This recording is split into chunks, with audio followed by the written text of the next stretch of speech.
folks. My name is John. This is Rob. I'm Rob. This is Totally Tanked, the podcast about tanks, the tankiest podcast in tankdom. That's the one. Yep. It is the 3rd of December, 2022, and today this is episode 40 of Totally Tanked. And today we are talking about which tank, John?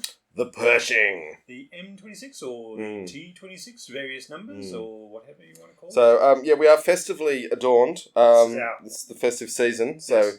We have Santa hats and tank goggles, which I can't actually see out of. So having done our intro, I think now might be the time for me to put my glasses on. He's abandoning his costume already.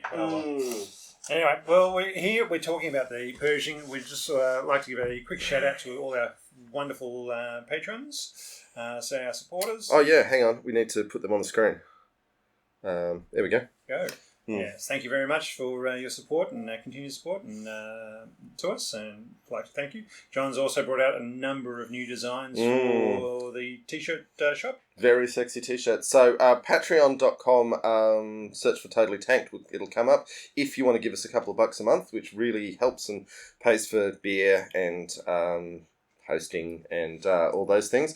And then on redbubble.com, if you search for Totally Tanked, one word, you will find our t-shirt designs, some of which look really, really nifty. We're wearing some of our older designs now, and I do have a lot of new ones that have the colour green in them, because when you do a tank podcast, the colour green does come up a lot. And that means we can't wear them in the podcast because green screen. It's actually a green screen behind us, not a blue screen. Not a picture of a Pershing with a penetration in it. Who would have thought? Yes, so having got that little bit of housekeeping out of the way, Rob, what do you want to start us off with the Pershing? The Pershing. Was it a heavy or a medium? It was both. It started out as a medium, but it then became a heavy, and then it went back to being a medium because it didn't know what to self-identify as. But anyway, we'll give you... We'll start off. Brave. We'll start off with some stats on the Pershing. So it was designed from 1943 and it came into production in 1944. It's a World War II tank, obviously. So again, a very quick turnaround period of time for the tank to be designed and actually get out. Some might say that it wasn't actually finished design when they actually started rolling it out, because they were pushing it out before it had actually been tested and figured out what the best configuration of it was. But... And speaking of that, if you get into the development history, it gets extremely complicated because there is a number of T prototypes. T standing for testing, or before you get to the designation M26. So there was a T26, which was largely what became the M26. But it is all a little complicated, and there are elements. And then there's the Super Pershing, which was kind of a T26E4 with extra armour. And the best way to tell a Super Pershing is it's got a flat mantlet because they just bolted more armour onto it instead of a nice curved mantlet. And if it's one of the originals, Super Pershings, it's got some nice big springs stuck on the outside of it to hold the barrel up. Otherwise, the turret was all unbalanced and it couldn't turn. But we'll get to that. Okay. So anyway, with the Pershing, there were... 2,200 built. It was 46 tonnes, 20 feet long, plus another 7 foot sticking out from the front of it for the barrel. Very, very long barrel. A huge barrel in most variants, and then in the Super Pershing, a 73 caliber. 51-inch shells, single piece shells to start off with. Yeah, and that's 51 inches. What? About 4 foot. So quite tall, a usable tripod. So just to clarify, when we talk calibers in cannon, not handguns, a caliber is the bore diameter. The bore diameter is one caliber, and for reasons that make sense to cannon manufacturers, it's very important to measure out the length of the barrel in the bore diameters. So it's a 90mm gun. If it's 73 calibers, it's 73 times 90mm in length. There you go. Something we all needed to know, and I'm going to forget straight away. Yeah. 11 feet wide, 9 feet high, so it's shorter than the M4 Sherman, which was coming along to essentially support, not so much replace at this stage of the war, but it was coming along to support it. Crew of 5, so you got the driver, co-driver, loader, gunner, and the commander. standard configuration for US tanks at that point in time. 70 rounds of the for the main gun held inside the tank. As we were saying before, it was a literal requirement of the US Army at that time to have 70 rounds. I think Pershing only got up to like 66, but it was near enough. Some of the prototypes, got up to 66, and that's what they were trying to push across. Yeah. And whereas the Army had said, no, we want at least 70 rounds in there. When we talk later about things people are learning in modern war in Ukraine, having more rounds in the turret is now being considered a really bad idea, but at the time, that was what they wanted. They didn't have any external carousels or blowout panels or anything like that to muck around with. They just needed tanks that could put out a lot of shots. 90mm gun. That's probably the big thing. That's the big reason for having this tank. Was that they were pushing out the 90mm gun. The transition very quickly from the M3 medium to the M4 Sherman. Oh, guess what this gun's called, John? It's the M3, isn't it? It's an M3 as well. Just in case you're wondering. Everything in the US Army in the 1940s is called an M3. So they transitioned quite quickly from the M3 medium, which, as we've talked about, was lots of good bits put together very badly, to the Sherman, which was extremely functional, world-beating at the time of its introduction. In 1942. Yeah, and they were hoping that maybe it would be good enough to be effective at the end of the war, which in many ways it was, particularly with the 76mm gun. But in the development pipeline, they said, okay, what's the next thing going to be? What's next year's tank? And there's a lot of talk about saying they hadn't realised that they needed something they didn't realise that the Shermans weren't going to be able to take on the Tigers and the Panthers when they hit D-Day, and suddenly they were faced with a great number of Panthers. No, they were highly aware of. That's exactly what my thoughts. But there's a lot of notes written as they weren't aware of, saying they've been facing Tigers since '42. They knew what was out there, and it's not like they weren't facing any Tigers in North Africa or Italy. So they knew these things were there before D-Day. So the fact that they're trying to make up excuses for saying that they didn't know the Shermans weren't going to be able to handle the heavy armour. Yes, that they wouldn't have faced a lot of Panthers, if any, in Italy, I don't think. But they were around. As I said, there's plenty of Tigers. But the 76mm gun on the Sherman, okay, we talked about this in the Hellcat episode, remained a highly effective and lethal weapon all the way to the end of the war. Yes, there were German tanks that it couldn't penetrate the glasses plate of. But you had a lot of other options for dealing with the very rare occasions you face those big cats, and it sort of otherwise just becomes a willy waving competition of we've got to have a bigger one than them.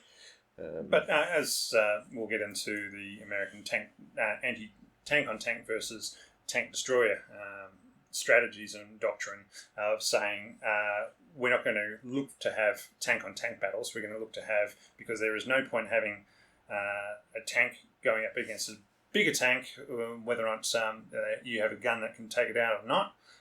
You're much better off having an anti-tank weapon, whether it's towed, whether it's a mobile on tracks, or however it's deployed, versus a tank, because an anti-tank weapon will always take out a tank, whereas a tank weapon may not take out a tank. And that's what they were looking at. The Shermans were there for infantry support and to basically assist them carrying out their role. But for everyday use of the American Army in northern France, the not even the 76, the 75, which had a better high explosive shell in the older Shermans, was widely preferred by the crews and the infantry they were supporting. So the need to have bigger, better, and we will get into the costs of having bigger, better in a big way. They literally had units refuse to take the 76mm gun because they didn't want to lose the capabilities of the 75s. And yet at the same time, you've got folks back in the United States, sometimes for their own commercial reasons, but also for entirely genuine reasons of wanting to have the best possible equipment for soldiers in the field, saying, whoa, let's do the next big thing. And look, the Russians and the English were going through that process themselves at that time, and they were able to they'd come out with the idea of heavy tanks earlier than the Americans had, so they just didn't have the numbers coming out. So some further stats. As I said, we had the 90mm gun, the M3, 4 inches of armour on the upper hull, and the lower hull and the front of the turret. The turret sides had 3 inches of armour, and then the hull sides had 2 to 3 inches of armour as well. Also had 2 30 cals, so one for the co-driver, so bow gunner, and one in a coax row. The Americans loved their 30 caliber machine guns in World War II. So it's a decent, useful piece of kit. It's just interesting how these days it's really fallen out of favour with the 50 cal being the intermediate weapon. Mm.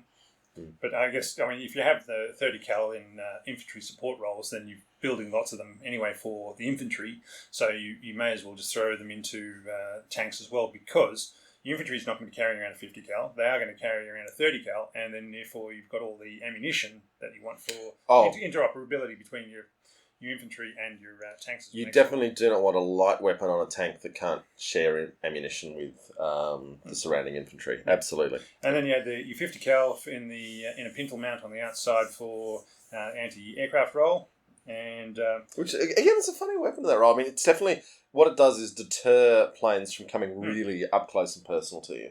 Your chance of actually shooting down an enemy plane with a 50 cal on the ground is grim, but it can force them to fly higher. Yeah. Or if it's some sort of spotter plane, then you might want to take that out. He'd have to be coming low enough to read your epaulettes, though. Okay, Ford engine, 8-cylinder, gasoline, 450 to 500 horsepower. Can we talk about the engine? Yes. So the Ford GAF, which is the engine, was Ford had an idea. We want to make something like the Merlin. Yes. And compared. Obviously, the Sherman is the weird shape it is, and it's way too high because it was originally built for an aircraft radial engine. So that made some sense, and it was quite funny because later Shermans didn't use the radials. They were even diesel Shermans, but they used more compact power plants. Yeah, and the radial 9 being air-cooled meant they didn't have any cooling facilities around it, and so that's why it could go that way, whereas the Ford was water-cooled, so they could make them a bit smaller because they didn't need the extra air going around the outside of it. Yeah, for tanks, water-cooled engines are really the way you want to go if you have a choice. The engine never really delivered on what it was supposed to. Around the same time, maybe a little earlier, the Packard company did try to build Merlin engines in the US, and they actually came across a huge problem that the tolerances of the British Merlin engine were so great, so imprecise, that American engineering, which was building to much tighter tolerances and much greater precision, that the thing seized up, built to American specs. So Ford was trying to build an engine that could be a high-performance aircraft engine or could be a high-performance tank engine. And it was not a wildly successful engine, unfortunately. And we're going to get into a little bit more of that. It's accused of being underpowered. For me, a 500 horsepower engine in a roughly 50-ton tank. Yeah, 46 short tons. So it's 10 tons more than the M4s, but with essentially the same power output of the engine. Yeah. So you're going to be moving slower. Moving slower, but it's still not enormously underpowered. One thing that they did have problems as well, though, and I think this is why it got written up as underpowered, this is all headcanon, I don't have any proof of this, is because if you've got an engine that overheats easily, you have to not run it as hard. Right. So you end up with less usable power because you're worried about overheating the thing.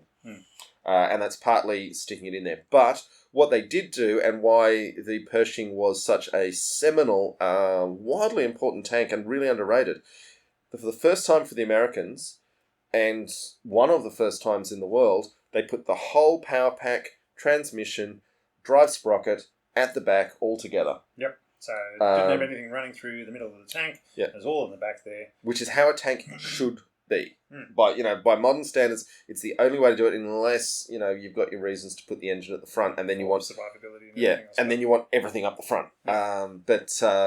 What you don't want is to be spreading the whole all that machinery through the body of the tank. So Pershing was a real trendsetter in being really early with that. It also was one of the earliest American tanks to use torsion bars, which is still very much the best way to do tank suspension. That gave it a much smoother ride for the crew. More reliable and they could ride. actually, and plenty of accounts of it being able to hit targets on the move. So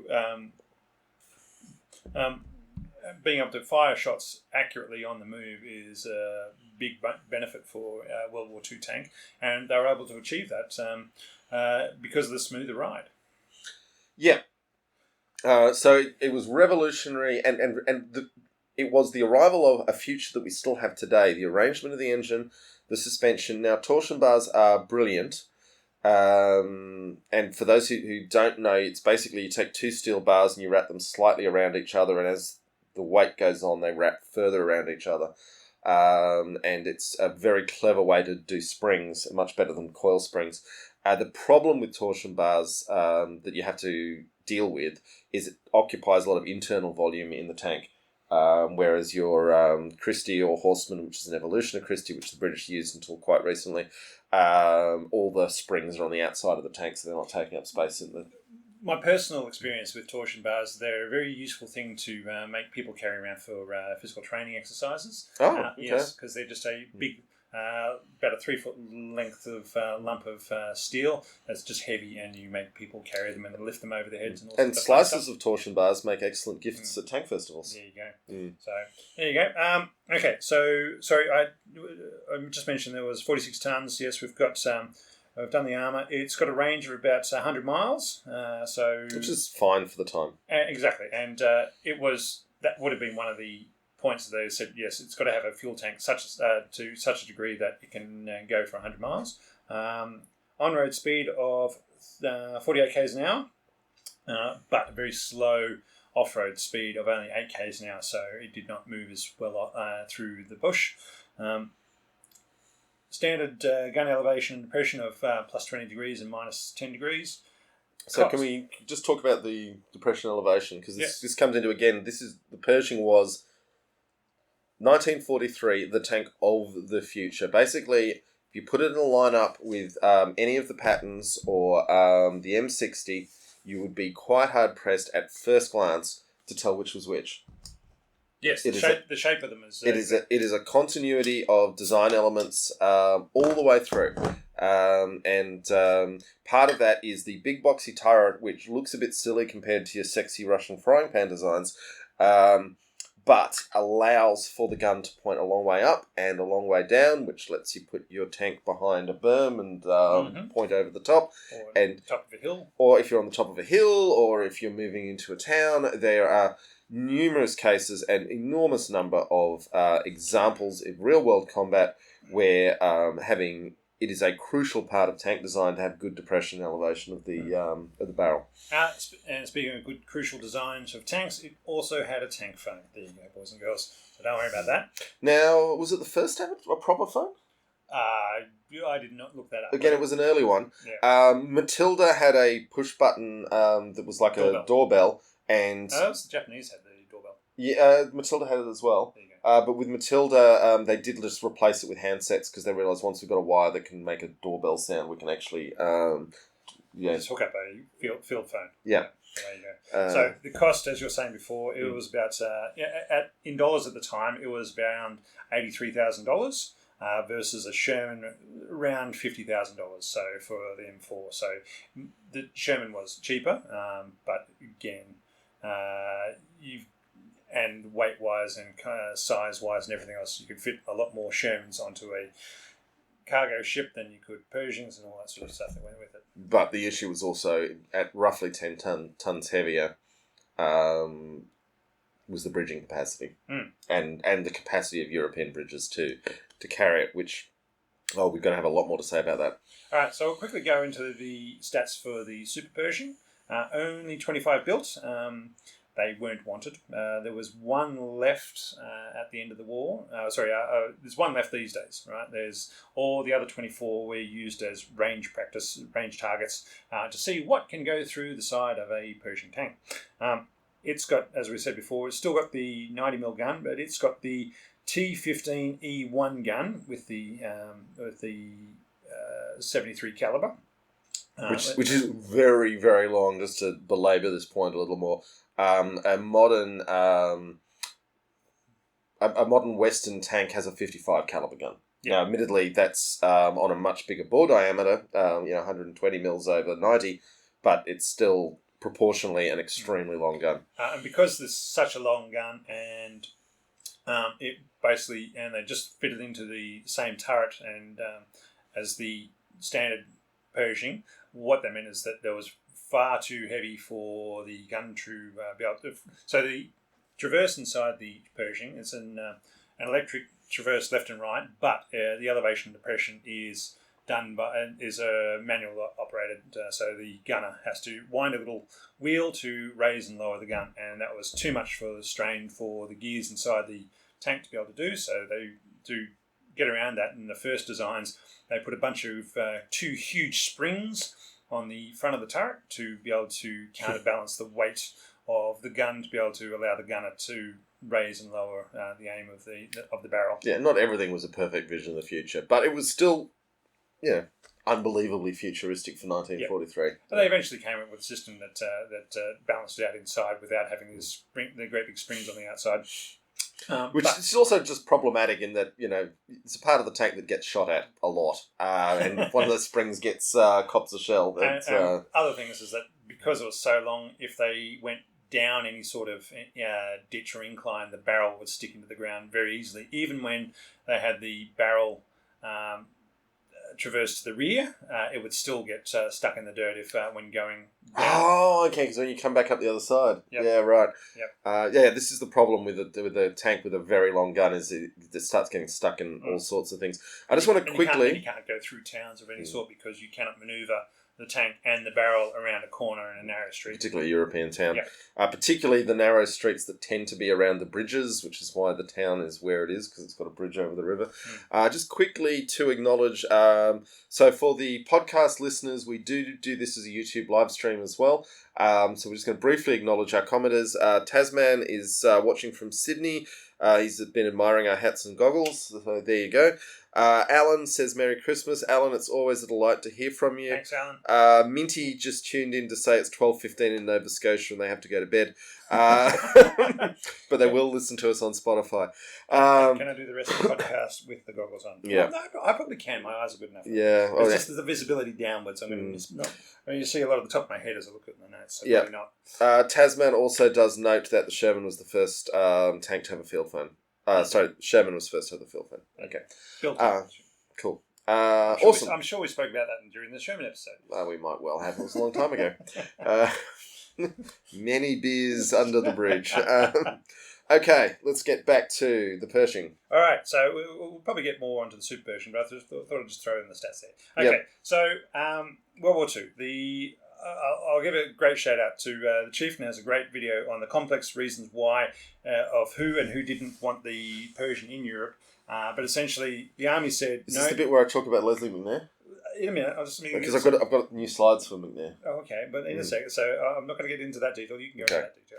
So the Army said no to taking test guinea pigs with combat testing. So they said, okay, so you've got this new tank and you've tested it and it's really capable. And the Ordnance Department who were making it said, no, we're going to send it over there so you can test it. And the Army said, so you haven't actually had somebody else shooting it? No, we want the Germans to shoot at you as part of the testing. I have a lot of sympathy for people saying a battlefield is not your proving ground. It's not your place to test things. Get it right.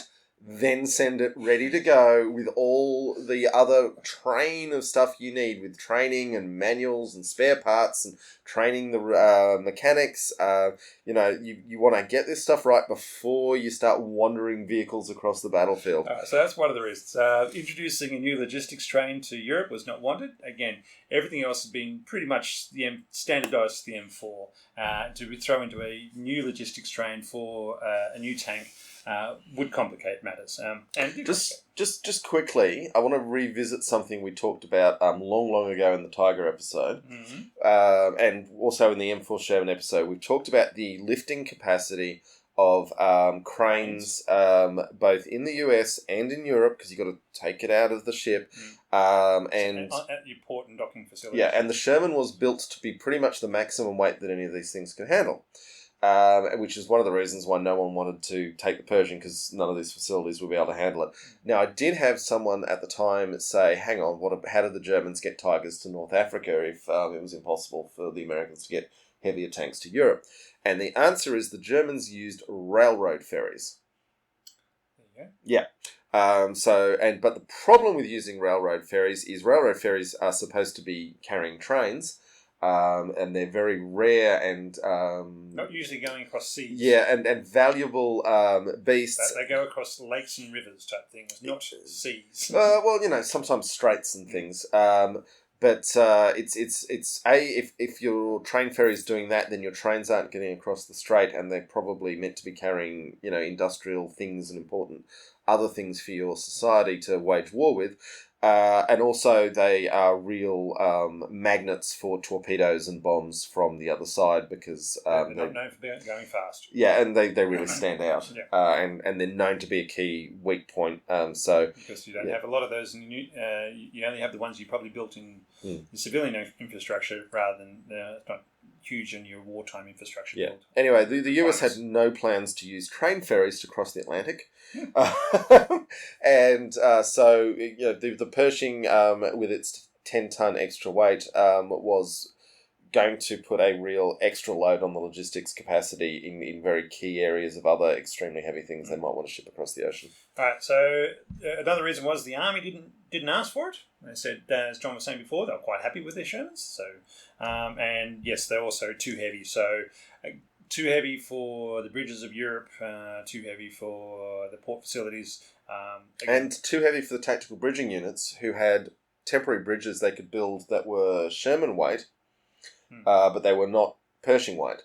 So the engineers did not like them. So basically, as I said, there were a number of factors. Now, I'll let John go into General McNair. Leslie McNair, all right. He was one of the big names in deciding, you know what, we do not need these things in Europe. Thank you very much. Okay, Leslie McNair is a weirdly, largely forgotten figure now, although he does get mentioned a bit. He was, in the 1930s, he became the youngest brigadier general at the time. There was a guy in the Civil War who was a couple of years younger. But he was in his 30s when he made brigadier, which is... Quite young. He's a bit of a high achiever, highly motivated person. And as they say, all the corpses on Everest were once highly motivated people. So McNair, very smart guy, literally an inventor. Like he'd look at a problem in army supply and say, we need a different saddle for those mules, and get that designed. Also, a bit of a raging asshole by most accounts that I've come across. And McNair was initially in World War II running, what is it called? Army Ground Forces, which at one point had 2.2 million men in its command. And was essentially responsible for the training and equipping of the armies that were going to be deployed elsewhere. So a very senior but kind of administrative sort of role. Then he was in Europe and extremely influential in saying, no, we do not want a heavier tank. We do not want a tank that the bridging can't use, that no one's trained in, that we don't have a logistics train for. We don't want a whole new engine that we're going to have to train new mechanics for. The Sherman's doing fine. We've got plenty of those, and we want more of those. McNair was saying the Sherman is doing fine. Now, meanwhile, the Sherman was increasingly obsolete and outgunned, and one day we will do the Panther episode and talk about that. But when a Panther was not broken down... The fat cat? When a Panther was not broken down, or even a Tiger, a Sherman needed a lot of help to deal with it. Some figures people like to throw around is that a Panther's worth 10 Shermans. Unfortunately, they always bring 11. Yeah. And I think a lot of that is a bit bollocks, and certainly when you also had things like Sherman Firefly, one tank with a heavy gun in the platoon, and the 76mm, the Easy 8 Shermans, all sort of address this. But there was still... And then lots of artillery and close air support to just drop a 500-pound bomb on them and just make it go away. But also, the fact that Germany's industrial capacity was being choked and the Air Force was blowing up every fuel tank within 100 kilometres of the front line. And, the special free cranes that were the only things that could lift the turret up, because everything in a Panther or a Tiger had to have the turret lifted out to do any maintenance. And these cranes were much sought after by the close air support. So there's a lot of arguments about what's actually a good way to win a war, but fundamentally, significant parts of the American military were saying, why is our tank second rate to a German tank? Why don't we have a tank as good as a German tank? This stuff feeds into letters home. Admittedly, a lot of that stuff gets censored, but not everything does. Journalists are writing reports saying, the Germans have got better tanks than us. The average American sitting at home reading the papers like, why do the Germans have better tanks than us? And that creates a lot of pressure to do something. And Leslie McNair said no to all of it. What he wanted was more Shermans. And we talked about this with the Hellcat. The argument sort of does become, have we actually got a shortage of Shermans? Because we've got a shortage of Shermans, then sure, more Shermans. But when we've got so many Shermans that we don't know what to do with them, maybe we've got room in our supply lines for something a little more specialised. And anyway, McNair was absolutely against this. It was not going to happen. And then after D-Day, when Patton had been the commander Decoy commander. Yeah, the 1st United States Army Group. Not to be confused, this gets so complicated. This is why it worked on the Germans. 1st United States Army Group was a joke formation that didn't really exist. Ruse de guerre. Yeah, and it kept saying, well, we're going to land at Calais, 1st US Army Group's going to land at Calais. So lots of signals, information going out from Patton, him calling people out and saying, I'm going to do this and I'm going to do that. But there was a 1st United States Army. That was real.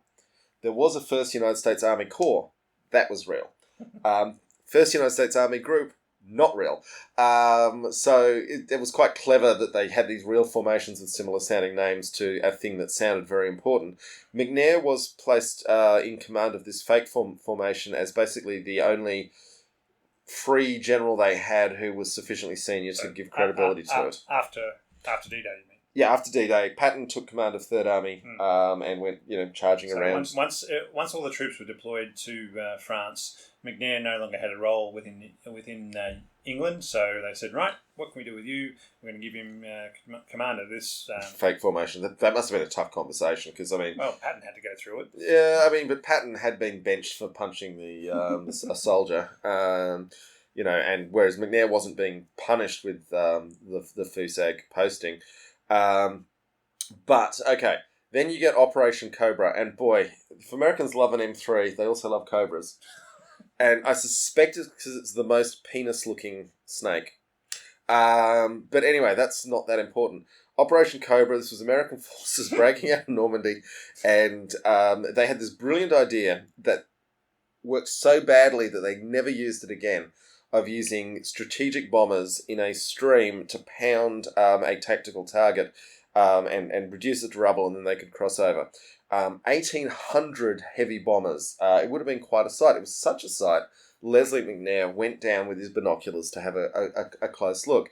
And in this enormous stream, these 1,800 bombers attacking an area a couple of miles wide and a few more long, was working really well, and then they started deviating from the stream because, they got hit by crosswinds or just little navigation errors, and bombs started landing on the American front lines, including landing on Leslie McNair, blew him sky high. His body flew into the air with the horrified armies watching. Don't worry, he's definitely dead. There's no happy ending here for Leslie McNair. They hide his death. They have a secret funeral that only his aide and 4 other generals attend, including Patton. I mean, your 4-star generals don't usually want them getting killed on the front lines type thing. Yeah, and particularly saying this idea of using strategic bombers turned out to be a bit dangerous. A lot of other soldiers also died. It wasn't just McNair.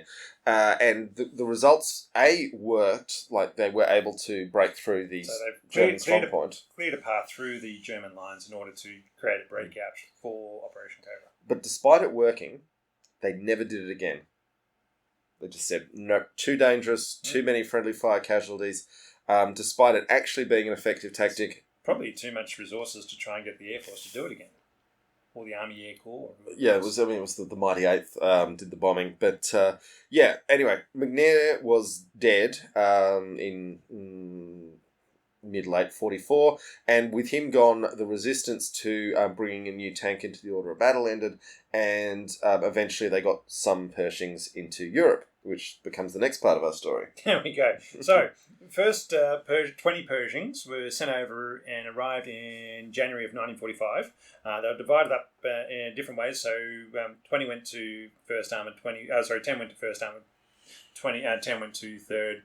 And they divided them up again, however they felt like within those army groups.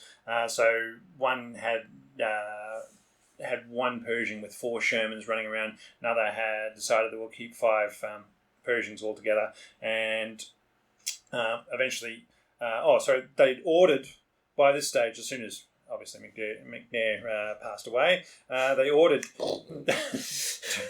250 before testing had been finished and established prototype even finished.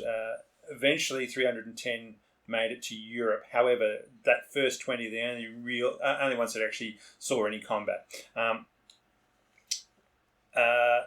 So those 20 then went into battle. First contact for them was the 25th of February, where Fireball was the tank named Fireball was snuck up on by a Tiger One. I love how this gets described. Yeah, I'm gonna get into that. It's because they keep calling it an ambush, and I'm like, if you're in Overwatch and the other tank comes up and blows you up, you haven't been ambushed. You have failed. You weren't watching. Yeah. All right, so they got snuck up on by a Tiger One, which is snuck up on by a Tiger One. Within clank, clank, clank, clank. To within 100 meters. Right, so they've gotten pretty close. The Tiger One has put 3 rounds into the Fireball from 100 meters away. It went in through the coax gun port, killed the loader and the gunner. Another one went into the barrel and cooked off the round that was in the barrel. The crews, and then a third one's bounced off the hull. The crews bailed out. Sorry. The surviving crew... the Tiger then backed up to... Once it was discovered that it was there. Surprise, surprise, 3 rounds going into a tank tells you where there's a tank around somewhere. Got stuck in... Yeah, the Tiger got stuck. The Tiger got stuck in some debris, having reversed in the dark. The crews bailed out. However, Fireball was repaired. Now, this is where we get to the toughness of the Pershing. Like, it took... Yes, a lot of people died inside it. Bad day at the office. But the tank was not destroyed, despite being hit by a Tiger 3 times. Back in action 2 weeks later. So, because the Tiger was abandoned... Captured. And Fireball was repaired, the US is calling that a win. They won that encounter. Yeah. Yeah. I mean, it's often the way you might, do a lot of things wrong, but you still sort of end up ahead at the end of the day. They're calling that a win, just like... Right. All right, so soon after, on 25th of Feb, another Pershing took out a Tiger 1 and 2 Panzer IVs. Then the 6th of March, the Cologne Cathedral standoff. So the US Armoured Forces are going into Cologne. There is a Panther parked out the front of the Cologne Cathedral. Proud as you like. Seen a couple of Shermans come up, took some shots at those, knocked them out, and said, "I'm a Panther, you guys can't hurt me." But just down the road was a new Pershing, and it's been called into action. As it's come around the corner, they've seen the Panther. They were told that the Panther wasn't going to be looking at them, but then they've come around the corner. There was the barrel pointing straight at them, so the drivers kept on going rather than stopping and firing, which is quite clever. Inside the Panther, the story goes, is that they've seen this tank. They don't know what it is, and so they've paused firing to figure out, that's not a Sherman, what is that? Is that one of ours? And not wanting to shoot one of their own team. And have not fired. And then as the Pershing is driven forward out of the, basically away from where the gun is lined up, rather than stopping at the corner where it was going to, the drivers just kept on going. And then they've put 3 rounds into the Panther set it on fire. 4 of the crew got out, but 4 of the crew, 3 of the crew, I can't remember. But the other amazing thing about all this is that it was all captured on film. There was a camera crew right there at the time capturing it all happening. So that was a pretty amazing battle to be captured on film. The first Pershing in action versus no accident. When you've got your experimental advanced tank, you want to. Well, particularly when you've been under so much media pressure about not having good tanks, like, look how great it is, Yeah. get the cameras up there to record it. The fact that it's almost in insignificant numbers is something the media doesn't need to know about. No. However, the same day, another Pershing was killed by a rare Nashorn. So this is the 88mm Tank destroyer, basically. Tank destroyer from just down the road. Later on, 4 Pershings helped capture the bridge at Remagen. So there is a movie about it. What happened next when they captured the bridge at Remagen, Rob? They've moved in 4 Pershings. There was a platoon of 5. One of them was out for servicing that day. They've moved in. They've helped. The Germans hadn't blown the bridge, so the Pershings have moved in. The infantry have gone across. They've taken out a number of machine gun nests with the Pershings and scared all the Germans off and said, "You beauty, we've taken it." And then as the infantry's taken the other side, made sure the Germans can't blow up the bridge. And they said, "We're going to send these tanks across to Germany." And they said, hang on a second. You're too heavy. You're too fat to come across this bridge. Too fat for the bridge. So the M4's got to go first into Germany, across the bridge at Remagen, and the Pershing's got to come across. Even having actually sorted out the day, they had to wait for the barges to come along a couple of days later to ferry them across. Yep.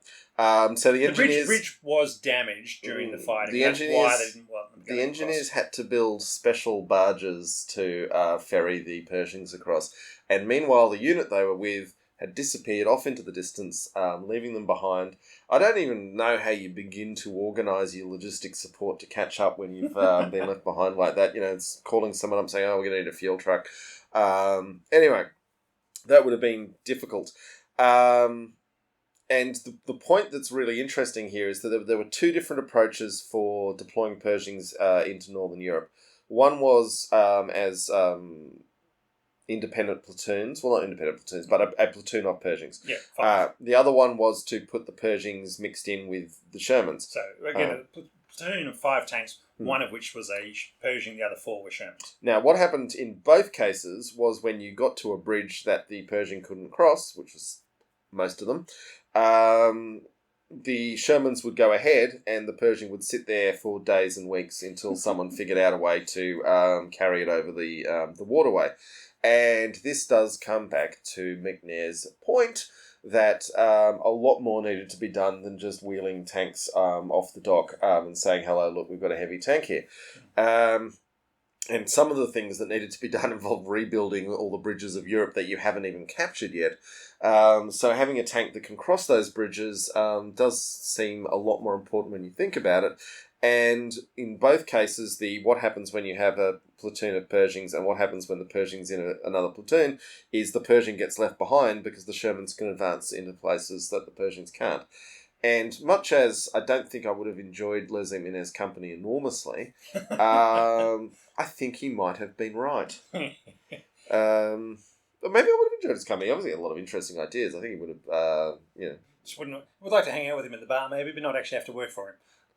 Maybe. I haven't actually seen that many adverse reports of what it was like to work for him, to be honest. He just, annoyed his everyone else because they're like, "Yeah, we want the new tank, yay!" And he was like, "Whoa, hold up, you haven't thought this through." So maybe he was me. That feels like the role I perform in the workplace. All right.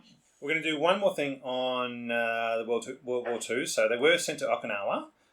Because they was having some issues. The M4s weren't achieving their goals there and they wanted something a bit bigger.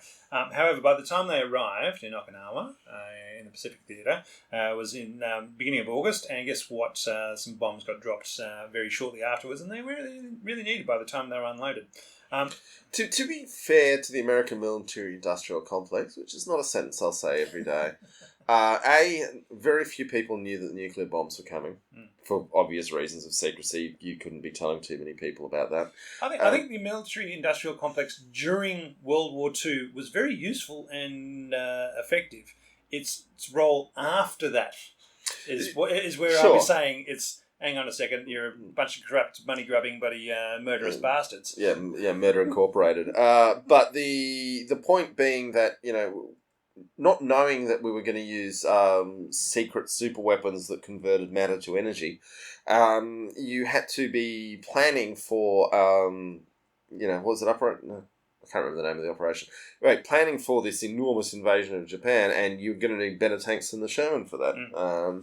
Because that was going to be a bloodbath such as the world rarely sees. All right, one more point about the Pershing before we get into Korea was the name of the Pershing. All right.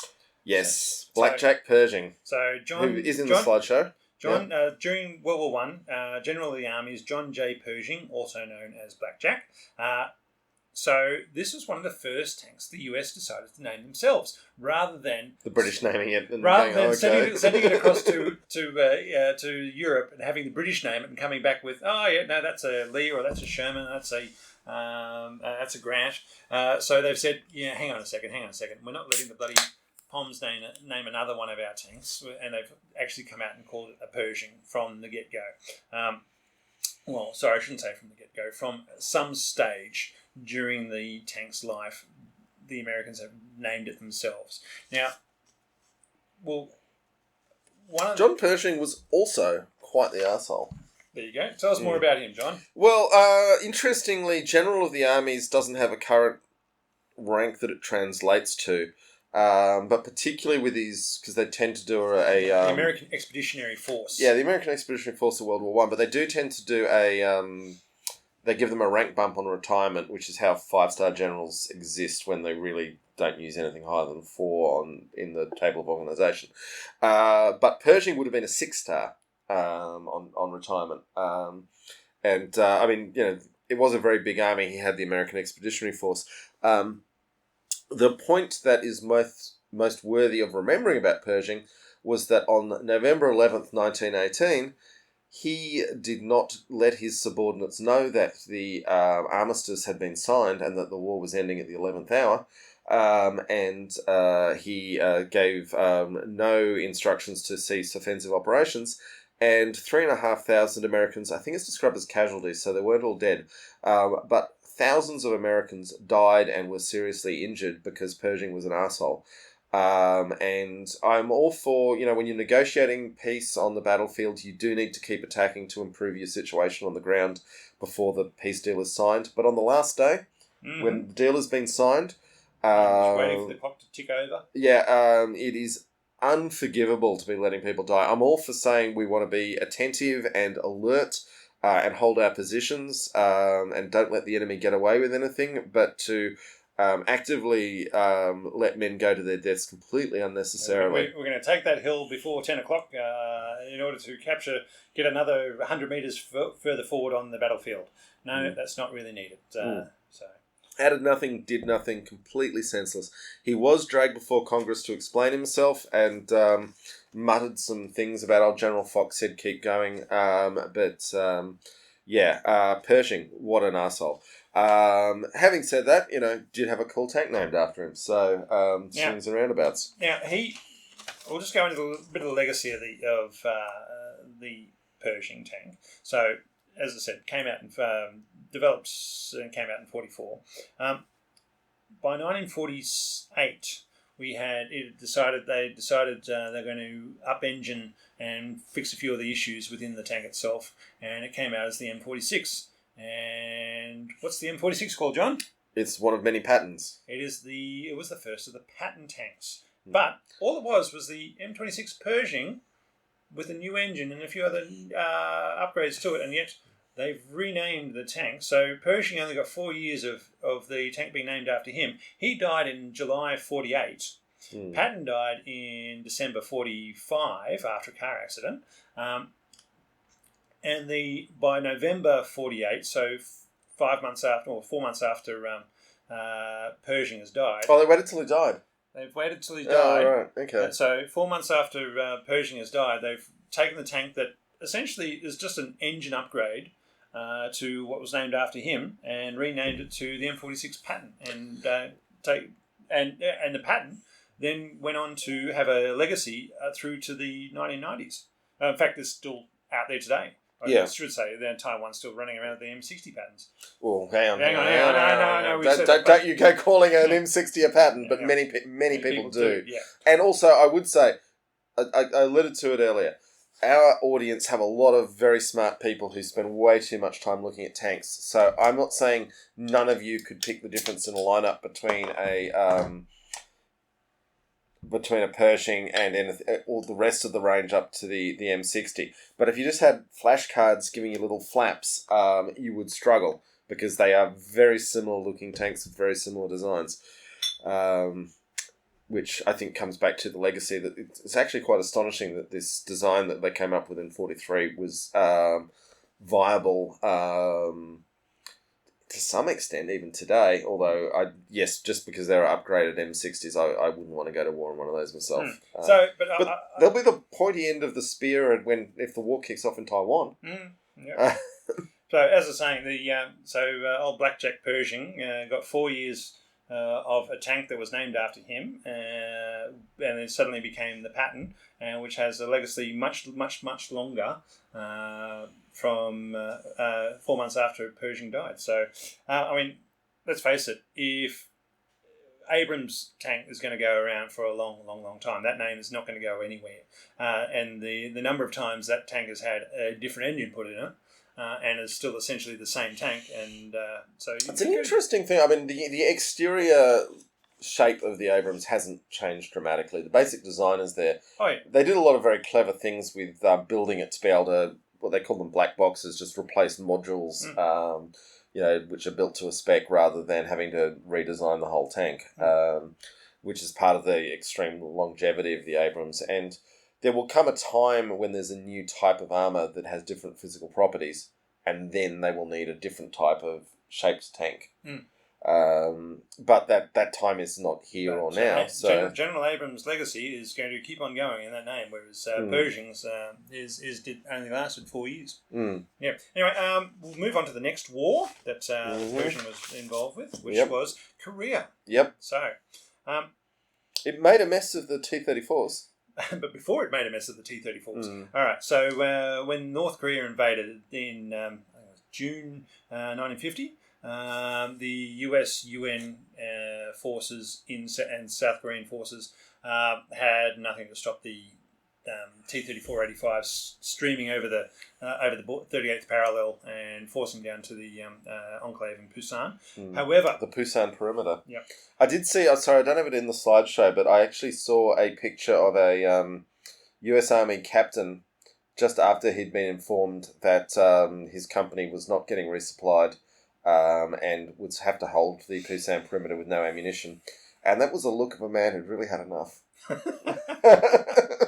Fixed bayonets, buddies. That's what you got. MacArthur quite rightly gets a lot of stick historically because when the great list of American generals who are arseholes comes out, he will be vying for the top spot. But the Incheon landing was an act of significant genius pulled off in a lot of very clever ways, not least pulling Japanese navigators out of retirement who had served in the Imperial Japanese Navy to pilot the landing boats. The logistical efforts of an amphibious landing is just huge. So. Anyway, so when the invasion first occurred, there were 3 M26s sitting unattended in a Tokyo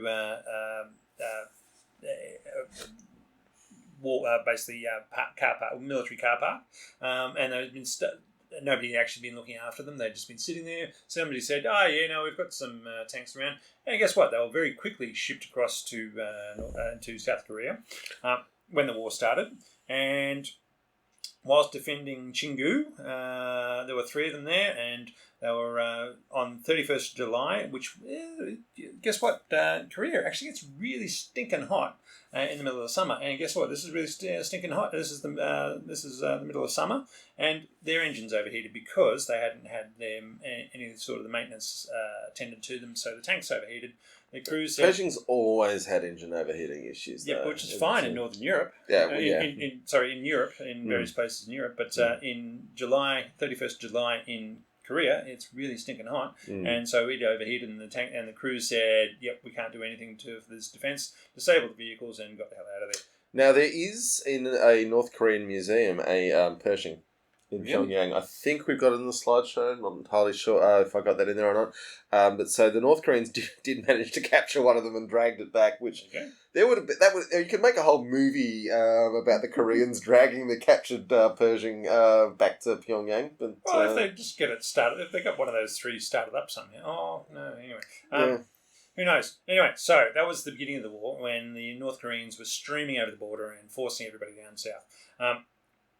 At the same time, the US is saying, oh my God, oh my God, oh my God, oh my God. All we've got is M24 Chaffies over there, and they do nothing against the... no, the Chaffee does not do well. Against the T-34-85s that the North Koreans are using having been provided them by the Russians. So the US tank battalions so they've still got a number of tanks over in Europe, obviously, but they've started pulling out, said, we need to get all our tanks ready for deployment to South Korea. One tank battalion, the 70th Tank Battalion at Fort Knox, has pulled a World War II memorial M26 off a pedestal and reconditioned it for use. And so, let's get that bad boy up and going again. And try to get everything organised to be able to send tanks back across to South Korea. So again, getting them up and running, because you can't redeploy the ones from Europe and they're a lot further away. So you want to get everything across to the west coast of USA, get them on a ship, and then ship them across from there to somewhere safe probably to Japan first, and then across to Korea. So you have them ready to go. But due to lack of numbers of the M26 in America that were up to speed, most tank battalions went across with M4s. So again, it's going back 10 years it was going back for 8 years from getting the M4s across first. Because they're lighter and they're easier to get in and out of ships. And the M4s essentially didn't... I mean, they were okay against the T-34-85s. Big thing was the North Korean tanks is their visibility when they were facing off against the Chaffies and or no tanks. They did very well, which is why they had such a huge advance down to Busan. But once the Pershing started, but they were on par with the M4 Shermans. And so whatever the battles that occurred, even though the Shermans counted for 50% of the North Korean tanks taken out, there was a parity there rather than a dominance from the Shermans, and so there was plenty of them taken out by the T-34-85s. It does give a really interesting reference point, these Korean tank battles, because... the T-34 is still historically very contested. Was it a garbage tank? Was it a great tank? It was a great tank to have if nobody else had a tank. Well, also, just the whole, if a T-34 had ever been built to spec, it would have been great, but mostly it was, thrown together and thrown in the front line with no expectation it would last more than a couple of weeks. And you've got to suspect that the post-war tanks were being built to a higher spec than the ones being built whilst the Battle of Stalingrad's raging. So, but the T-34 was certainly competitive, and I would argue North Korean tank crews probably were not as well trained as US tank crews. Or had the maintenance and logistics supply chains. Yeah, although, it's a little easier when you're only driving a couple hundred kilometres south of Pyongyang versus shipping your logistics across the Pacific. Anyway, so the once the T-26s the M26s got across to Korea, they were found to be far more effective and far more deadly against the T-34-85s, and they were able to their counterattack up the Korean Peninsula all the way up to the Chinese border occurred, and at which point basically all the North Korean tanks had been taken out during that advance, and it was only in February I'll just say that, of the 300 M26 deployed to Korea, tank-on-tank battles only really occurred during the first 6 months, after which the North Korean tanks had been destroyed. So that's from Busan up to the Chinese border. When the Chinese volunteers turned up in February of 1951, they didn't bring as many. They brought limited tanks with them, and they were dispersed within the infantry. Dispersed within the infantry. So there was very limited tank-on-tank battles after February 1951 when the Chinese volunteers came charging over the border. Yeah, it's also worth noting that Northern Korea, rather than North Korea, is extremely hilly countryside, whereas in the south you get more flatlands, which is why historically the south was more agricultural and the north was more industrial. So the push down to Busan was far better tank country than when they were fighting the push back up to the Yalu River. Yep. So and what was found is once they got up to the Chinese border, the M26 engine could not handle the hills of Korea, and so was withdrawn from early 1951 and replaced with the up-engine M46. Which is a really interesting comparison here. We haven't done the Churchill tank yet either, but Churchill's in Korea, less powerful engine, but very heavy tank, but adequate cooling and good low gears, could crawl their way up to very high mountaintops and, at least provide a reconnaissance position and a bit of fire support. Whereas the more powerful and lighter Pershings, but that didn't have adequate cooling for the engine, just cooked up. Yeah, and so the Pershings also had the Talkmatic automatic transmission, which was great in the Hellcat, but wasn't quite up to the. Yeah, it wasn't good for your hills because you could only do your low gear was 1 to 9 miles an hour or something like that. So it wasn't good for 1 mile an hour or 2 miles an hour. It was such a big range on that low gear that it couldn't deal with the hills. Yeah, Tasman's pointed out Centurion was also good at climbing hills. Correct. Centurion also had a lot of low gears. That we talked about how its top speed wasn't particularly special, but it could really get to 5 kilometres an hour very quickly. I'll just quickly go over a lot of the good points. The Pershing did have a lot of good points, as I was saying before. It was the design. It was basically the precursor to a lot of good design points, which was well, a lot of designs that were introduced in the Pershing are still in use today by every tank in the world. It actually set a standard for what a modern tank in the 21st century would be in a lot of ways. And where the M3 Lee Grant and the M4 Sherman were in a case of let's get out a bunch of tanks really fast and who cares what they look like, what they do or how they work. With the Pershing, they actually took the time and said, okay, what do we want for our tanks to be able to work well and do well? So they had storage bins on the outside rather than just trying to strap everything on the outside. They had ease of access maintenance hatches, so you could maintain the engine much easier. Not as easy as the Hellcat, but it was much easier to get to and maintain it. It had an auxiliary engine, so you didn't have to have the main engine going. Burning up all the fuel while if you just wanted to be able to traverse, sit on spot and traverse your turret around with the electric engine. It had smooth ride torsion bar, power traverse, good visibility and good communication. So again, they'd taken a lot of feedback from that they hadn't been able to put into the M3s or M4s and said, okay, we want something that's actually going to be useful, not just functional and get as many out the door as we can in the shortest period of time and get them shipped across there. So, well, let's actually make it useful and a bit more sustainable and can carry its own stuff and do everything else itself when it gets across there. So, like Cold War times. Because it had such a short lifespan as the M26. There wasn't a huge. They were deployed They were held in Germany, but with the M46 coming out from November of 1948, with the better engine, a lot of the M26s said, right, rather than they reconditioned plenty of them into the M46, M47, and M48, But plenty of the other ones, they said, okay, we're not going to bother reconditioning these, we're just going to build new ones. So Belgium got, in 1952, Belgium got 423. That's a lot of heavy tanks for Belgium. It is. But the fun part of this, they didn't last. They didn't hang on to them very long. But the fun part was that they had to name the units in both French and Dutch because they didn't want to go one way or the other. So the unit names of the M26s would be the Regiment de Guides or / Regiment Gidson.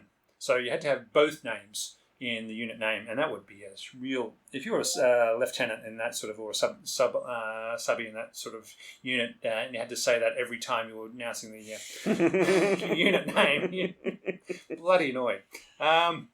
They also had units in West Germany. They very quickly got the M47s. They gave their M26s to the Italians and the French in 1952. The French quickly replaced them with the M47. In Italy, continued to use their M26s through until 1963, and that was pretty much the end of the M26s, the Italians using those. Anything else we want to go over, John? About the I think that's about all I've got to say on the subject of the Pershing. Okay, so one last thing I want to come out with, again, the legacy of the tank. So it was good enough to kill tigers, king tigers and panthers, if it ever ran into them. And look, it ran into, of the 20 that actually made it to combat in World War II in Germany, it ran into a few. They definitely queued them up because it was so rare to beat those. The intelligence must have been saying, we think there's some heavy units here, let's make sure they're in the right place.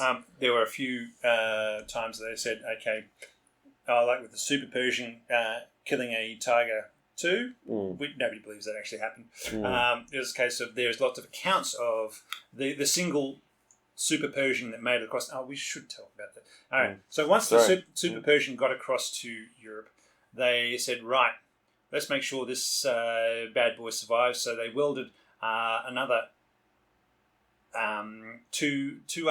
four armor plates onto the front of it. So two angles to increase the angle of about 40 mils each, and so we gave it another 80 mils on the hull of boilerplate steel, and then they took the side out of a Panther and they wrapped that around the barrel and throw into the front of the turret, and there was another 80 mils of armour there. And then because they just added 5 tons of armour to the front of the tank, and it was already front heavy and they had the springs, they had to add another 5 tons of armour, basically 5 tons to the rear of the turret in order to balance it out again. But they said they got it in there and ran it around, and it supposedly took out a Tiger 2 here and a Tiger there and a Panther here and a Panther there. But let's bear in mind that every Panzer IV in Europe was a Tiger to the people who were fighting it. So there was lots of accounts of that happening, but everyone says, the real historians are basically saying there were no Tiger units anywhere near where it was deployed. Anyway, that was going off a little track of what I was saying. So the Pershing was good at taking out Tigers, King Tigers and Panthers, if it ever ran into them. Still not so great that it wouldn't survive them. So it was a case of, and you're not looking at Russian optics and engagements here, you're looking at German optics who can engage a tank at 1,000 metres and damage it. And so the Pershing wasn't the idea, whereas the Tiger was brought in to be a dominant tank that would survive and basically encourage everybody around them, because it was the tank that nobody could hurt and would lead the charge into the fray. The Pershing wasn't that. It was there to take out those tanks, but it would probably survive, but not necessarily. There was more parity rather than dominance of the battlefield. Yeah, I would say that there's a thing that's often quoted. The historian Honeycutt apparently saying, oh, it was better than a Tiger, but not as good as a King Tiger and on a par with an IS-2. And maybe, but Honeycutt was trying to sell his book about the Pershing at the time, so he did have a bit of skin in the game. And like the Hellcat, I would say that it would and did, the M26 Pershing would and did do very well against T-34s and probably IS-2s. if the war had continued. So if the Russians had decided to continue on with spreading the communist revolution to the rest of Europe, which was always, I mean, having seen what happened in Japan, they might have been rethinking what they were doing, but there was always a chance there that the war was going to kick on. Well, I can see how Western planners were concerned about the possibility. That was a very real concern that they had no real insight. With the benefit of what we now know about the state of the Soviet Union in 1945, they didn't have the manpower reserves. They had more than 20 million dead.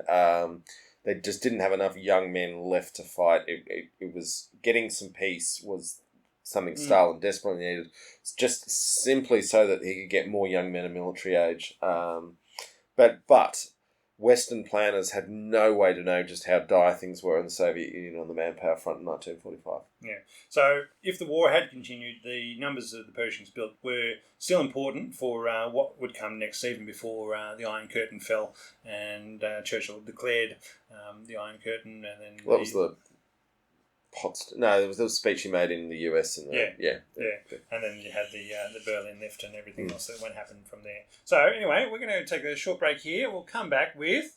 It'll be time for the beer review. And you'll never guess what sort of beer we got for this one. You will never guess. Okay. This ain't no grog or ale.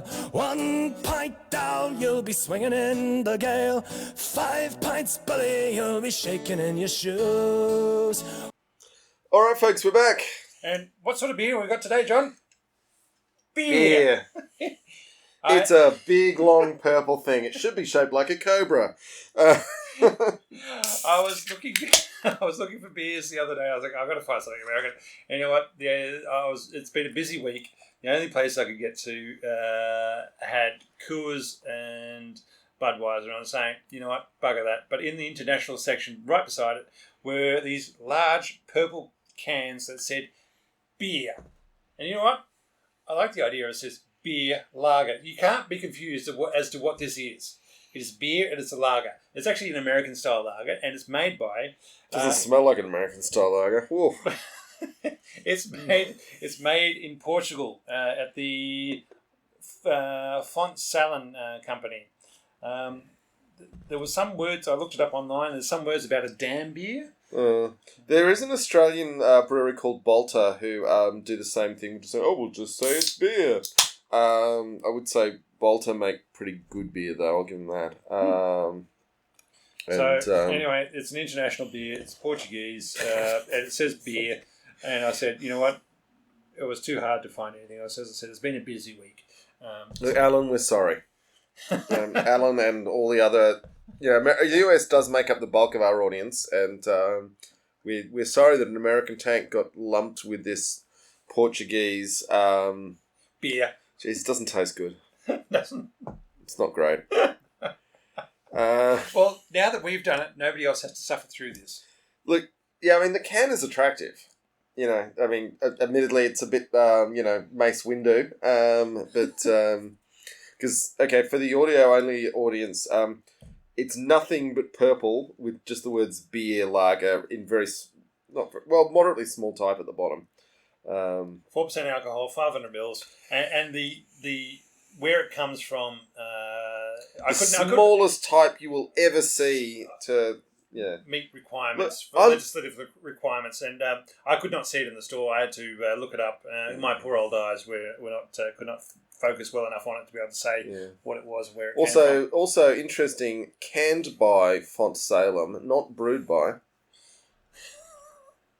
Imported by Liquorland Australia for the cheapest thing they can slap the words beer on. God knows where it was brewed. And I'd normally try and say something positive about a beer, but... Would you rather a Budweiser or a Coors? Yeah. Okay. I really would have preferred a Budweiser or a Coors. Well, I saw this. I said, this looks interesting. I'm going to have to drink this thing, Rob. This looks interesting, and I thought I'd give it a try. And now we know. And knowing is half the battle. Now, XA Coupe Guy has just joined the chat. He owns a Stewart Tanks. How much fun would that be? So we might be coming to see you sometime soon, mate. Good to have you on board for the stream. Okay. Is there anything else you want to say about this beer? It gets a little better as it sort of numbs your taste buds. I was about to say, when we get down about halfway down it'll be the fine. pint glass, it'll be fine. Intriguingly, I mean, I live in a pretty bougie suburb, but at the local shops this morning when I popped by to buy a case of beer, with the cost of living crisis that's going on all around the world, thanks to the Ukraine war, tanks back in, the craft beer is piling up because they haven't yet cut back their orders. No one's buying it. The regular domestic lagers are almost completely gone because people are, switching, downsampling their choices. So I had to buy Great Northern, which is Queensland Bilge, but it's still far superior to this Portuguese stuff, Rob. Well, what I will say, John, is that I did see in my local store the other day a 6-pack of Fosters. Somebody actually selling Fosters in Australia. Yeah, that's how desperate times have gotten. But not so desperate that I would buy a case of this stuff. how Fosters ended up in a store in Australia, I'm not sure, but it's there. It's not even in the imported beer market. The thing that drives me particularly nuts is that if I ever get 5 hours in my life, which apparently I might never, I can actually make my own beer that is very good, and it is very good. And yet I am drinking this. This is what it's come down to. This is where life is at. Yep. All right. So let's talk about some other things.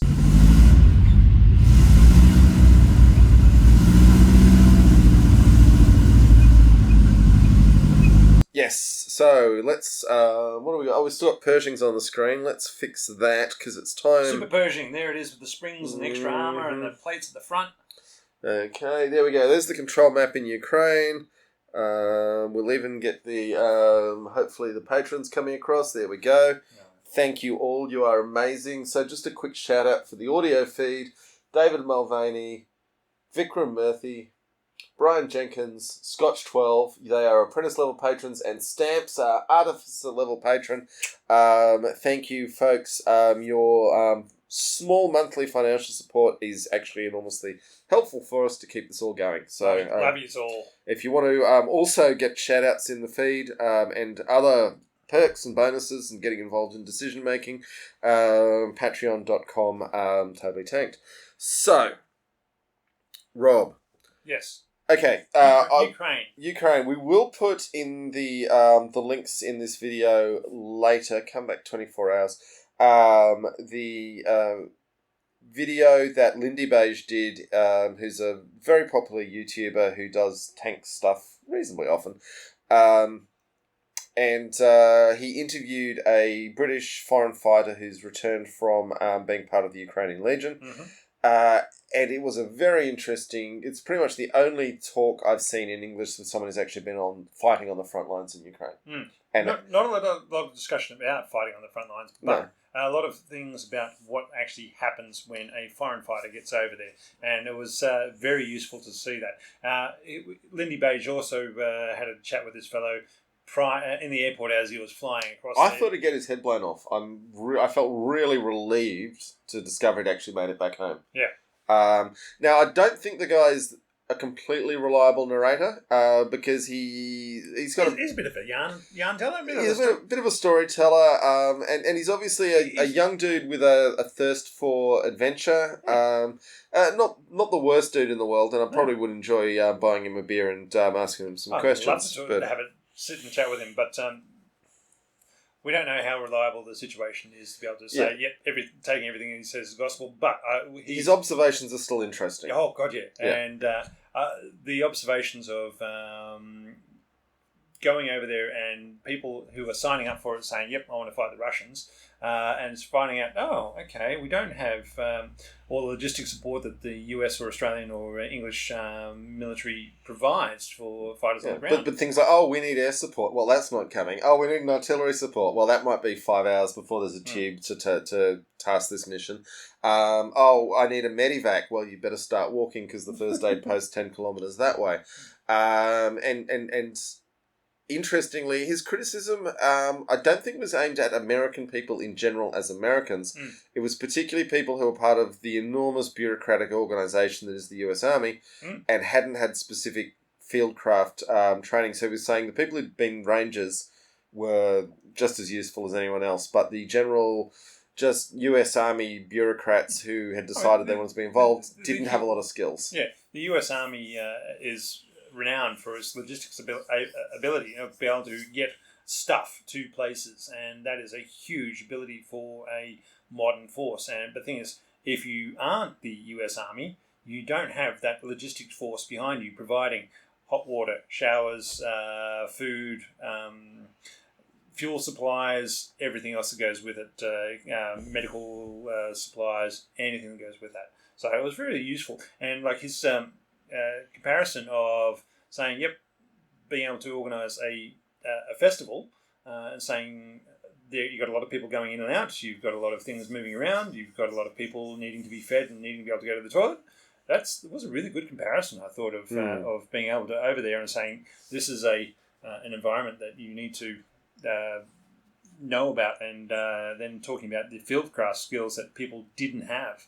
Of okay, normally you'd be able to have boil in a bag and a hot water stove to be able to cook up your MREs, and saying no, having a little ghillie stove, which is basically just a stove, a metal stove that you can throw some twigs into and it'll boil water for you, and then be able to do anything with that was very useful. That was his thing, and because he would do, it was working in that sort of environment, so it was really useful to be able to see what you didn't have and did or didn't have.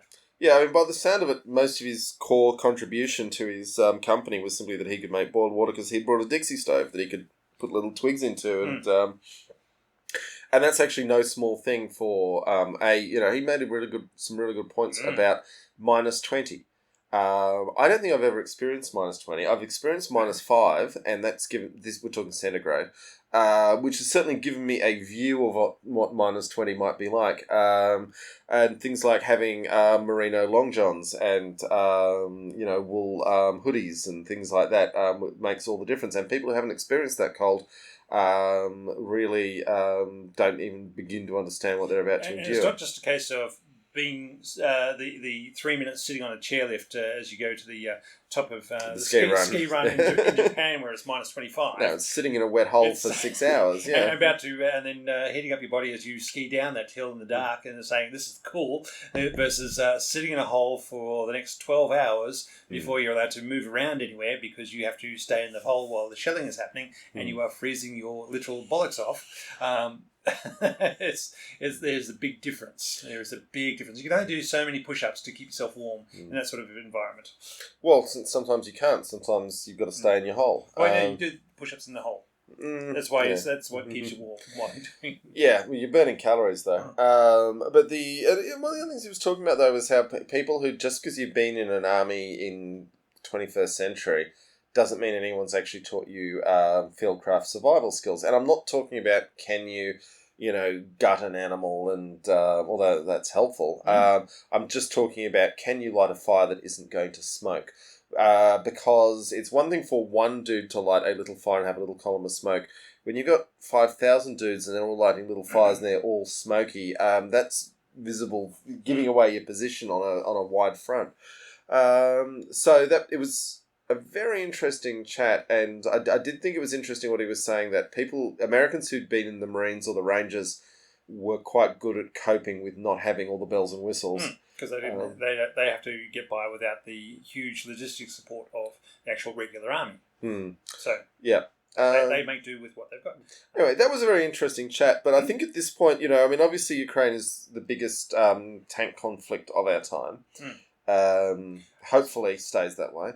And we're at the end of the year, so I guess looking back, Rob, what... Well, I'm just going to go into a bit more about Ukraine. So the Russians have stepped up their missile attacks on civilian infrastructure. Yeah. And so basically taking out all the power plants of the country, so most of the country is in blackout most of the time of the day. And it's getting very cold. Yeah, it's getting very cold. So basically they're just trying to make everybody so miserable and cold. We talked about this last episode, though. If you know that the reason you're miserable is because those Russian bastards done it, then that's not going to change your mind about whether you want to resist them. Now, with the missile landing in Poland, I want to talk about that for 2 seconds. I mean, a very wise person tweeted, "Do not invoke Article 5 of NATO until you have identified the missile." Yeah, a lot of people are saying that the missile is Ukrainian S-300. But somebody else pointed out saying, if you look at the Latin longitudes of Kiev and Lviv, however you want to pronounce it, if you take the latitude of one and the longitude of the other, it ends up as the Polish town that was the Polish area that was hit. So somebody in Russia may have done a accidental copy paste of where they were shooting this missile, and that's where it's ended up. Yeah, you're getting into numerology there. Admittedly, numerology with coordinates is real, but I was about to say when the two towns are sitting, if you're targeting these missiles and you're programming them in, you're just doing copy paste, copy paste. I believe the missile ID wreckage has been ID'd. I think that's my personal thoughts is that's because they've given themselves coverage to not invoke Article 5. Yeah. It is the cover up that so they can say, it was Ukrainian. But to my mind, I certainly do not believe incompetence sounds much more reliable to me than somebody a Ukrainian missile shooting falling over there. Mick has asked, has there been large tank-on-tank action? 12 aside in Ukraine. I believe there have been Ukrainian tank brigades engaging Russian tank forces, but I don't know for sure about that. We certainly did have when that Russian, about 100 tanks tried to cross the river. Back in the beginning, and got cut off and then blown apart by artillery from a Ukrainian tank brigade. But it was mostly the artillery doing the work there. Yeah, when the Ukrainian engineer said, "Okay, if I was going to have to cross this river, where would I do it? I would do it there." And guess what? They lined that one up and said, "Okay, let's focus our artillery there." And the next day, a Russian tank brigade started coming across the pontoon bridges at that spot, and which had been registered by the artillery. got blown to hell. Yeah. So the Russians are basically trying to make everybody miserable by taking out all the electricity infrastructure within Ukraine, dropping thousands of tons of missiles and bombs and everything else in there. They've run out of their Iranian drones, and now they've got their own homegrown drones. Which I did. I'm not trying to say I'm a genius, but I did mention that the Iranian drones totally rely on an Austrian company making engines for light sport aircraft, and that is a limited supply that I don't think the Austrians are planning to build a bigger factory to supply Iranian orders. It's an interesting little bottleneck, the engines. I think it's one that could be overcome with enough planning. So the idea of the sky dark with drones could happen at some point in the future, but we're not there yet. Okay. Bigger issues. What have we learned about modern war out of the Ukraine war this year, Rob? Don't drive through the birch trees. Don't drive through anywhere you see birch. Now, the reason for that is that birch grows in ground is soft and swampy enough that a tank will sink into it. Yep. So that's a big learning. I do think people have been... The initial thing was, all these Russian tanks are being destroyed. The tank's obsolete. What we have actually seen is that the tank is so crucial to modern warfare that it has to be put in harm's way, and there will be losses. I think we're up to 8,000 Russian vehicles destroyed, which includes a spectrum of stuff. But and 90,000 people, troops. Yeah. And the Russians are still pushing on Mariupol and trying to get in there. And no luck. Hopefully the Wagner Group will pull out at some stage. Apparently the Wagner Group's recruiting in African prisons now. They are over there, so they've been deployed to prop up various regimes within Africa, like Uganda and somebody else over the border from there. But I think what we are seeing is the value of information, which futurists have been talking about for 50 years now.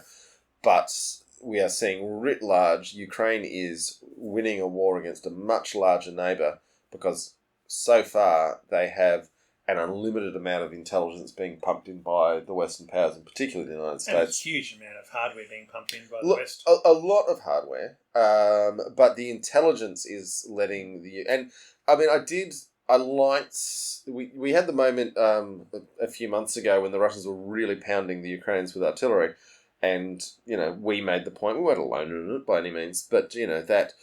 the Ukrainians needed longer-legged artillery than the Russians, or they were going to lose the war, and that was when the HIMARS started getting pumped in there, which filled that gap, and allowed the Ukrainians to be targeting the Russian rear areas, and combined with intelligence and the capacity to hit rear areas, you've really got something. Yeah, airfields don't move around a lot, so they're easy to hit. And ammunition dumps. Yep. And, but you got ammunition dumps you can cover up, and you don't know where they always are, but airfields you do. Look, it's who knows what's going to happen in the next coming weeks with the ground hardening in Ukraine, whether or not the Ukrainians will go on another offensive. I mean, the town of Bakhmut is absolutely getting pounded, which is way out in the east of the country. And there's a lot of stuff on social media about the brave defenders of Bakhmut, which the Ukrainians have been absolutely on point with their social media / propaganda game. I hope the guys there don't die. I hope, wish the war would end and no one would die, but we don't get to make those calls.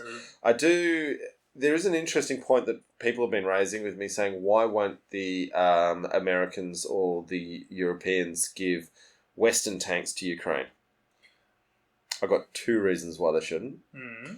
Firstly, the Ukrainians don't know how to use Western tanks, and the time it would take to train them would be significant. Well, they've had 9 months, John. They've probably been training on those things. Yeah, but it wouldn't surprise me if there are some Leopard 2s start turning up in Ukrainian ranks. Same with they're looking at whether or not they're going to give them... I mean, this is all speculation. We haven't actually seen it. I mean, Gepards have already gone, but they're more... not quite front line. Yeah, no, they're defensive things we just park them out the back. And are going to manoeuvre them around a lot in a combat situation. Then there's also discussions about whether or not anybody's going to give them some F-16s or the Vigans from... Well, but this comes down to my second reason why this is a bad idea, which is that what we do not particularly want to do is give the Russians examples of modern Western gear. So there's two things that can happen to a, let's say a Leopard 2 A7 or something like that goes to... It may not be the most modern Leopard 2. Okay, but let's say, for example, if people who are saying, why don't we give them the tanks, were to give them a highly modern Leclerc or or an up-to-date Leopard 2, the possibility of Ukrainians selling it to the wrong person is...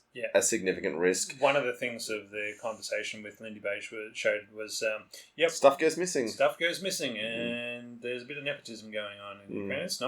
It's still influenced by a previous Russian regime. It's not a case of what they're not all above board, and that's not the that's what they have to deal with. But I would also say that corruption in military procurement is not a wholly Ukrainian vice. It exists in every country in the world. Usually just look at the Australian submarine purchases. But I would also say, even if Ukrainians don't sell one of the tanks to the Russians, there's just the risk of, the classic thing we talk every single episode, it feels like. Someone's tank gets hit and they jump out because they're scared, with good reason, because being in a burning tank is one of the worst things that can ever happen. They decide not to blow it up themselves and just run. Well, they just don't have the opportunity. So then the Russians get hold of... a modern Western tank. Yeah, and knowing just things like what wavelength is the radio receiver, there's a lot of things that are extremely valuable intelligence to be had from getting their hands on one of these things. How to transperambulate the pseudo-antimatter. Pseudo-cosmic antimatter, yeah. These are things that are smarter people than us would be able to figure out by looking at a functioning tank. Yeah. Anyway, I think we're done. We're done. All right. All right, so we've covered the M26 Pershing. It's forays within World War II and Korea and a little bits afterwards, and...